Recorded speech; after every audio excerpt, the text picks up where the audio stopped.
आंखों की दो बूंदों से सातों सागर हारे हैं जब मेहंदी वाले हाथों ने मंगलसूत्र उतारे हैं। जी हाँ, कुछ ऐसा ही मंजर था 14 फरवरी 2019 को जब सीआरपीएफ के 45 जवानों ने अपने प्राणों की आहुति दे दी थी। उस दिन तिरंगा पहनाने से ज्यादा कफन के लिए इस्तेमाल हो रहा था।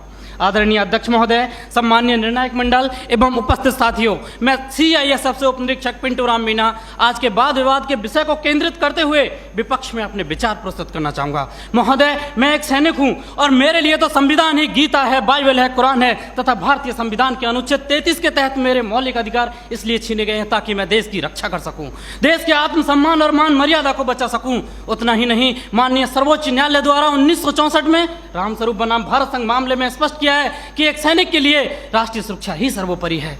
जबकि महोदय, आज हमारे देश में खौफनाक मंजर को देखकर यहाँ की जनमानस मौत से मोहब्बत और जिंदगी से नफरत करने लगी है, क्योंकि अपराध के मुकाबले कानून बौना नजर आने लगा है और ये मानव अधिकार तो अपराधियों के हित में तन जाते हैं, इसीलिए तो रोज भेड़िए साक्षात छाती पर चढ़ जाते हैं। अध्यक्ष महोदय, राष्ट्रीय सुरक्षा के लिए लड़ी गई लड़ाई कोई क्रिकेट का मैच नहीं जो आज हार गए तो कल जीत जाएंगे। ये वो जंग है जो आज नहीं जीती गई तो कल देश को वीरान कर देगी, इसीलिए इसको जीतना बहुत जरूरी है। और हम रोज जीतते हैं तभी तो पंजाब की तर्ज पर जम्मू कश्मीर और उत्तर पूर्वी राज्य भारत के नक्शे में है, नहीं तो युद्ध विराम संधि, शिमला समझौता और ताशकंद जैसे कई समझौते रोज जम्मू कश्मीर की घाटियों में बेआबरू होते हैं। महोदय, राष्ट्रीय सुरक्षा का मतलब यह नहीं कि नक्सली आतंकी हमलों में जवाबी कार्रवाई न करें।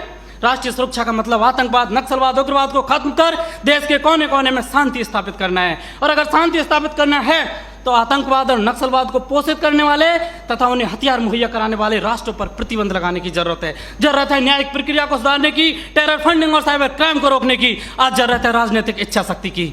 महान राजनीतिक चाणक्य ने भी कहा कि कोई भी नियम राष्ट्र और राष्ट्रहित से बड़ा नहीं होता, किंचित ऐसा है तो उसे तत्काल बदल देना चाहिए। महोदय, आज के दौर में आक्रामक रवैया अपनाने वाले आतंकवाद, नक्सलवाद, उग्रवाद से लोहा लेना किसी युद्ध से कम नहीं और किसी युद्ध को जीतने के लिए पहल करने की आवश्यकता होती है। जबकि युद्ध जैसी अत्यंत निर्णायक पलों में एक जवान अपनी नौकरी की वजह से उतना ही कर पाता है कि सांप मरे या ना मरे, लेकिन लाठी नहीं टूटनी चाहिए, क्योंकि उसको डर सता रहा होता है कि जलील किया जाएगा उसे मानव अधिकारों की भरी सभा के अंदर। उसे डर सता रहा होता है कि ना तो कानून छोड़ेगा और ना ही तिल का ताड़ बनाने वाली मीडिया की पैनी नजरें छोड़ेंगी, जिसका ज्वलंत उदाहरण पहले कश्मीर में जवानों के सिर कटवाए तब जाके सर्जिकल स्ट्राइक किया। 20 भारतीय सैनिकों ने गोली खाई तब म्यांमार में घुसकर ऑपरेशन ऑल आउट किया था। 45 जवानों ने शहादत दी तब बालाकोट एयर स्ट्राइक की। काश ये एयर स्ट्राइक, सर्जिकल स्ट्राइक और ऑपरेशन ऑल आउट पहले ही हो गए होते तो एक पत्नी का सुहाग, एक बुढ़े माँ बाप की बुढ़ापे की लाठी, एक बहन की राखी और एक बच्चे का भविष्य अंधकार में नहीं होता। महोदय, डॉक्टर भी कैंसर का इलाज करता है तो संक्रमित कोशिका को काट कर फेंक देता है ताकि वो नासूर ना बने, और आज हमारे देश में आतंकवाद, नक्सलवाद और उग्रवाद तो उससे भी गंभीर समस्या बने हुए।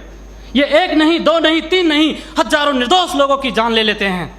महोदय, मेरे विपक्षी साथी किन दरिंदों के लिए मानव अधिकारों की दुहाई दे रहे, उनके लिए जो विश्व के सबसे बड़े लोकतंत्र में सत्ता का गलियारा बंदूक की नली से नापना चाहते हैं, या फिर उनके लिए जो राजनीतिक शून्य, आर्थिक विफलता और अराजकता फैलाना चाहते हैं, या फिर उनके लिए जिन्होंने 38 भारतीय नागरिकों को इराक के मौसूल में मौत के घाट उतार दिया था और उनके घर वालों की पथराई आंखों को मिला भी तो सिर्फ ताबूत और ताबूत में मृत्यु प्रमाण पत्र, या फिर उनके लिए जो राष्ट्र विरोधी नारे लगाते हैं, अफजल शर्मिंदा है, तेरे कातिल जिंदा है। कौन है अफजल का कातिल, भारतीय संविधान या सर्वोच्च न्यायालय? क्यों दरकिनार करना चाहते हैं मेरे विपक्षी साथी इन सब घटनाओं को? क्योंकि साथ सच्चाई को बर्दाश्त करने की क्षमता नहीं रह गई आपके अंदर। महोदय, सच ये है कि हमारी बंदूक की नली से निकली हुई गोली को 1000 बार सोचना पड़ता है कि उसे कब, कहां और किसे लगना है, जबकि एक आतंकवादी की गोली को कोई निर्णय लेने की आवश्यकता नहीं होती।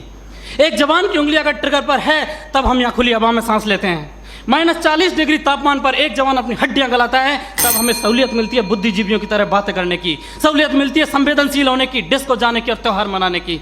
अध्यक्ष महोदय, सच्चाई यह है कि दुश्मन देश के बाहर ही नहीं, देश के अंदर भी हो सकता है। मंदिर, मस्जिद और गुरुद्वारे में भी हो सकता है, यहां तक कि सदन के अंदर भी हो सकता है, जिसे नकारा नहीं जा सकता। और ये मेरी जिम्मेदारी है कि बाहर भीतर हर तरफ देश की रक्षा करूं, और ऐसा करते वक्त अगर मेरे और मेरे परिवार के मानव अधिकारों को कुचलना भी पड़ा तो मेरे लिए सौभाग्य की बात होगी। अंत में फैसला माननीय निर्णायक मंडल के ऊपर छोड़ते हुए भूतपूर्व प्रधानमंत्री श्री अटल बिहारी वाजपेयी जी की चंद पंक्तियों के साथ मेरी वाणी को विराम देना चाहूंगा कि ये बंधन की भूमि है, अभिनंदन की भूमि है, ये तर्पण की भूमि है, ये अर्पण की भूमि है, इसका कंकर कंकर शंकर है, इसका बिंदु बिंदु गंगा जल है। हम जिएंगे तो इसके लिए, मरेंगे तो इसके लिए, और मरने के बाद गंगा में बहती हुई हमारी अस्थियों से कोई कान लगाकर सुनेगा तो सिर्फ एक ही आवाज आएगी, भारत माता की जय।